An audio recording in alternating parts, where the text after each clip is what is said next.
예, 오늘 제목은 신앙을 회복하려면이라는 제목으로 시편 137편 말씀을 가지고 함께 나눠보도록 하겠습니다. 오늘날 기독교에 대한 신뢰도가 많이 떨어진 것 같습니다. 신뢰도가 많이 떨어진 것에 대한 것은 여러 가지 이유가 있겠지요. 그것은 신앙인들의 말과 행실이 일치하지 않는 것도 있을 수가 있고, 기독교인들의 이기적인 모습들도 있을 테고, 그리고 악한 사탄 마귀의 계략들도 있을 것입니다. 이러할 때 우리는 어떠한 태도를 가져야 할까요? 오늘 본문을 통해 살펴보도록 하겠습니다. 오늘 본문은 바벨론에서 포로 귀환한 이스라엘 백성의 어느 한 사람의 시입니다. 이 시인은 바벨론에서 돌아와 보니 처참하게 무너진 이스라엘의 신앙에 대해 탄식을 하며 회복을 소망하며 이 시를 기록하고 있습니다. 오늘날 우리가 처한 현실과 비슷한 상황이지. 그래서 1절에서 4절까지는 탄식을 기록하고 있고 5절에서 6절까지는 시온의 멸망을 기억하는 노래를 하고 있고 7절에서 9절까지는 저주와 보복을 노래하고 있습니다. 그러므로 공동체적 회복을 소망하는 시이기도 합니다. 그래서 우리는 회복하기 위해서는 먼저는 시온을 기억하며 울어야 한다. 시온을 기억하며 울어야 한다. 1절부터 보면은 우리가 바벨론의 여러 강변 거기에 앉아서 시온을 기억하며 울었도다, 이렇게 기록하고 있습니다. 여기에서 거기에 앉아서 시온을 기억하며 울었도다라는 표현으로 보아서 거기는 바벨론을 말하고 있고 시인은 현재 예루살렘에 있다는 것을 알 수가 있습니다. 시온은 예루살렘을 말합니다. 그리고 하나님 나라를 상징합니다. 그런데 시인은 왜 이렇게 예루살렘에 앉아서 울고 있을까요? 그것은 처참하게 폐허가 되어 있는 예루살렘의 모습을 보았기 때문입니다. 예루살렘은 BC 586년에 바벨론에 멸망되어 처참하게 폐허가 되었지요. 귀족들과 고관들은 다 바벨론 포로로 잡혀갔고 나머지는 영향력이 없는 서민들만 남게 되었죠. 그래서 성전과 성벽은 다 무너지고 예배가 다 무너져 버렸습니다. 그리고 북이스라엘이 BC 722년에 아수르에 의해 멸망되고 아수르는 민족들을 흩뜨기 위해 이스라엘 백성들을 아수르로 잡아가고 아수르 사람들을 이스라엘에 이주하게 하여 혼합 정책을 썼습니다. 그래서 아수르와 바벨론의 다신교 정책으로 이스라엘은 우상 숭배로 심히 폐허가 된 상태였습니다. 그래서 시인이 예루살렘에 와 보니 이렇게 되어 있는 것을 보고 예전에 바벨론의 강변에 앉아서 시온을 기억하며 울었던 생각을 합니다. 바벨론 강가에서의 울음은 무슨 울음이었을까요? 이방 땅에서 우상이 난무하는 곳에서 하나님을 예배하지 못한 것에 대해서 이스라엘 땅을 바라보며 울었지요. 하나님을 예배하지 못한 상황은 믿는 사람으로서는 감당하기가 힘들지요. 그것은 곧 생명이 끊어진, 대화가 끊어진 상태를 의미하기 때문일 것입니다. 공산 치하에서 또는 과거 일제 치하에서 공식적으로 예배를 드리지 못하고 지하에서 숨어서 예배를 드리는 성도들의 심정일 것입니다. 지금은 이 세상 문화에, 이 세상 조류에 휩쓸려 감히 하나님을 이야기할 기회도 못 잡는 분위기입니다. 하나님이 만홀히 여겨지는 시대입니다. 그래서 시인은 그때의 상황을 기억하며 울고 있는 것입니다. 과거가 현재를 살렸다라는 말이 배자되고 있습니다. 지금 시인도 과거를 회상하며 현재의 신앙의 회복을 소망하고 있는 것이죠. 그러면 저와 여러분에게 과거의 시온에 대한, 예루살렘에 대한, 하나님 나라에 대한 소망은 어떠한 소망이었습니까? 그것을 먼저 체크해야 하겠지요. 혹시 신앙을 잃어버렸다면 그 기억을 떠올리며 애통해하는 마음을 가져야 한다는 것입니다. 그러면은 이스라엘의 과거로 돌아가 보지요. 2절을 보면은 그 중에 버드나무에 우리가 우리의 수금을 걸었나니 그랬습니다. 수금이라는 것은 여러 줄이 달린 현악기이죠. 다윗이 하나님을 찬양할 때 연주했던 악기이죠. 그런데 그 수금을 버드나무에 걸어놔 버렸다는 것입니다.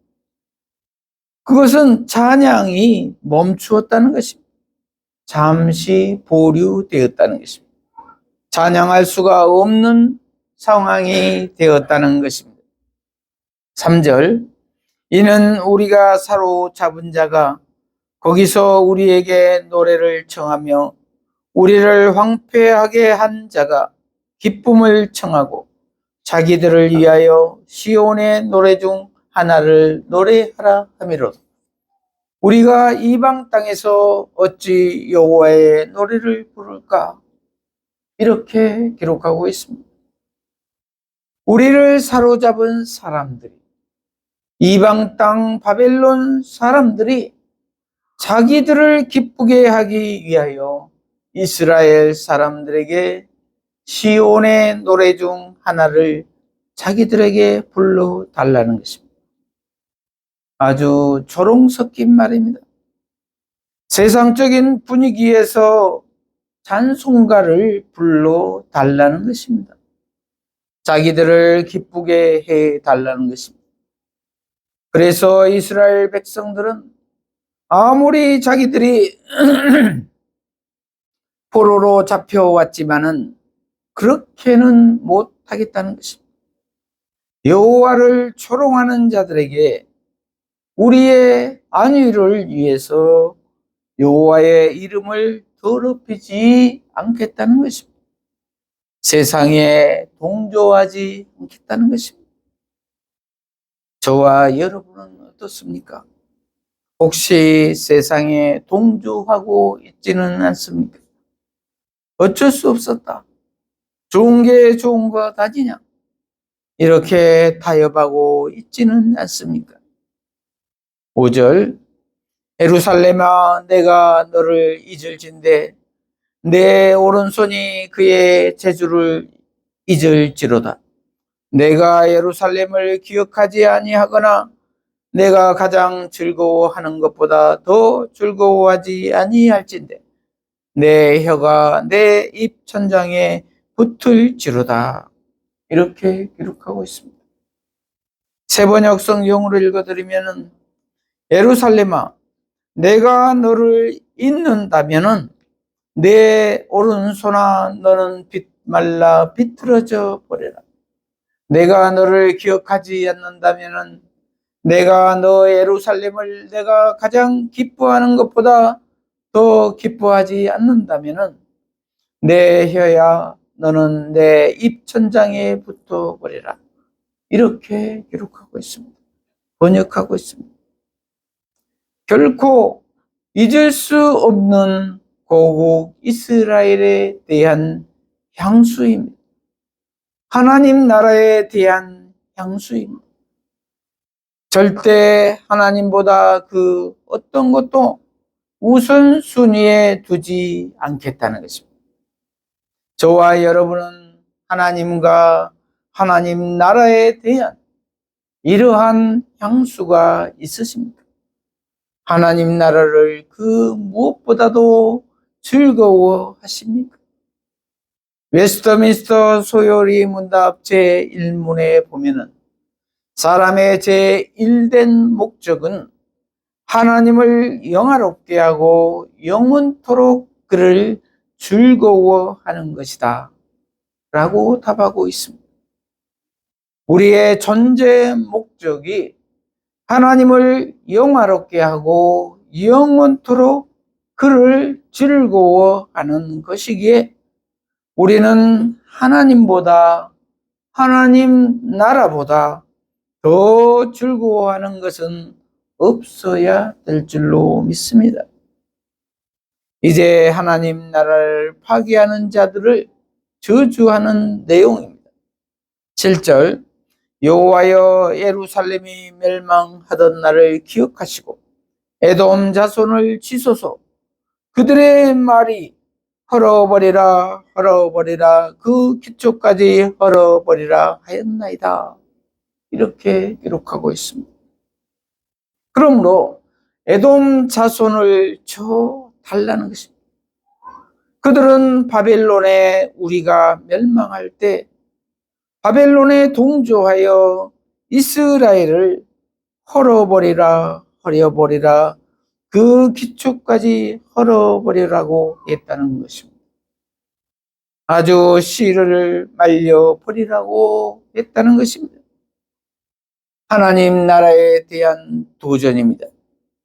그들은 심지어 이스라엘과 형제 관계에 있던 에돔 족속, 즉 에서의 후손들이었다는 것입니다. 형제가 이렇듯 이스라엘의 멸망에 적극 가담했다는 것입니다. 육신의 혈족은 이렇습니다. 사람은 믿을 것이 못 된다는 말이지요. 오직 하나님만이 믿을 뿐이라는 것입니다. 그래서 로마서 8장 6절은 육신의 생각은 사망이요 영의 생각은 생명과 평안이니라 이렇게 말하고 있고, 요한일서 2장 16절은 이는 세상에 있는 모든 것이 곧 육신의 정욕과 안목의 정욕과 이생의 자랑이니 다 아버지께로 온 것이 아니요 세상으로부터 온 것이라 이렇게 기록하고 있습니다. 그러므로 하나님 나라를 멸하려는 그들을 하나님께서 기억하시고 그들을 쳐주시라는 것입니다. 전적으로 하나님께 의탁하는 기도입니다. 고발하는 기도입니다. 그러므로 내가 모든 문제를 해결하려고 할 것이 아니라 하나님께 다 기도로 맡겨야 한다는 말입니다. 내가 원수를 갚으려고 해서는 안 된다는 것입니다. 8절 멸망할 딸 바벨론아 내가 우리에게 행한 대로 내게 갚는 자가 복이 있으리로다. 내 어린 것들을 바위에 메어치는 자는 복이 있으리로다. 이렇게 기록하고 있습니다. 아주 원색적인 단어들이 나옵니다. 그 고통이 극에 달한 표현입니다. 바벨론을 딸이라고 명명하며 음녀라고 명명하기도 합니다. 유혹하는 자, 유혹하는 국가, 나라, 세계라는 것입니다. 사탄의 나라라는 것입니다. 그러므로 내가 우리에게 행한 대로 내가 갚은 자가 내게 갚은 자가 복이 있을 것이다 라는 것입니다. 그들은 이스라엘을 포로로 잡아가서 아주 잔혹하게 대했습니다. 그래서 하나님께서도 그들에게 말씀하시기를 너희를 70년간 그들에게 맡겨서 이스라엘의 죗값을 치르게 했는데 그들은 그 직분을 넘어서 너희에게 너무 잔혹하게 했다라고 평가하셨습니다. 그들은 열왕기하 8장 12절에 보면은 어린 아이를 맺히며 아이 벤 부녀를 가르리라 하니 이러한 구절이 나옵니다. 그들은 어린 아이들을 바위에 메어쳐 죽였습니다. 아이 벤 부녀를 칼로 갈라 죽였습니다. 그래서 그들에게 그들이 한 그대로 내 어린 것들을 메어치는 자는 복이 있을 것이라고 말하고 있습니다. 이 말은 그대로 갚아 주시라는 것입니다. 그래서 하나님께서는 에레미야서 51장 24절을 보면 너희 눈 앞에서 그들이 시온에서 모든 악을 행한 대로 내가 바벨론과 갈대아 모든 주민에게 갚으리라. 여호와의 말씀이니라. 이렇게 말씀하고 있습니다.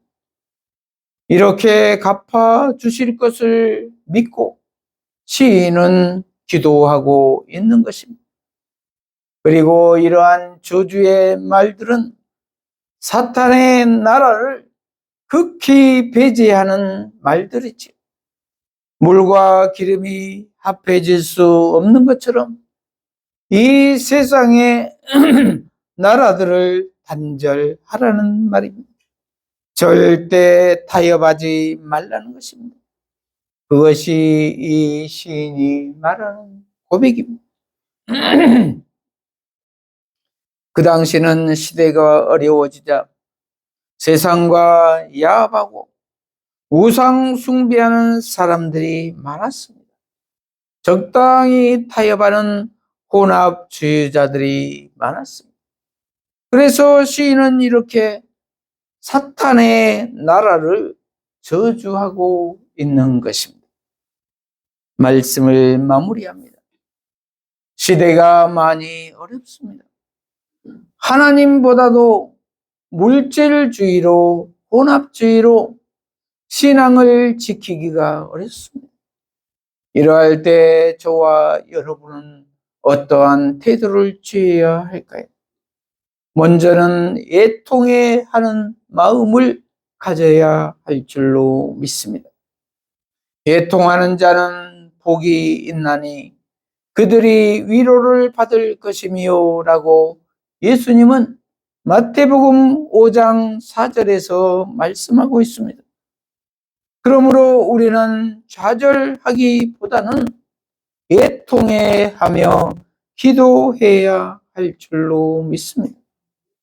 그리고 혼합주의와 물질주의를 단절하며 결단하며 기도해야 할 줄로 믿습니다.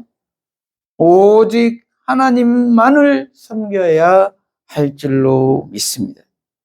이러한 우리 모두가 되시기를 축복합니다. 기도하십시다.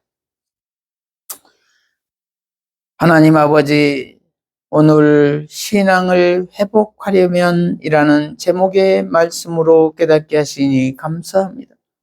우리 모두가 신앙을 회복하기 위해서는 먼저 애통해하는 마음을 가져야 할 줄로 믿습니다. 하나님 나라를 기억하며 애통해하며 그 나라를 소망해야 할 줄로 믿습니다. 그리고 결단하여 이 세상의 물질주의와 혼합주의를 버리게 하여 주시옵소서. 그리고 오직 하나님만을 섬기게 하여 주시옵소서. 그리하여 온전한 회복이 있게 하여 주시옵소서. 예수님 이름으로 기도합니다. 아멘.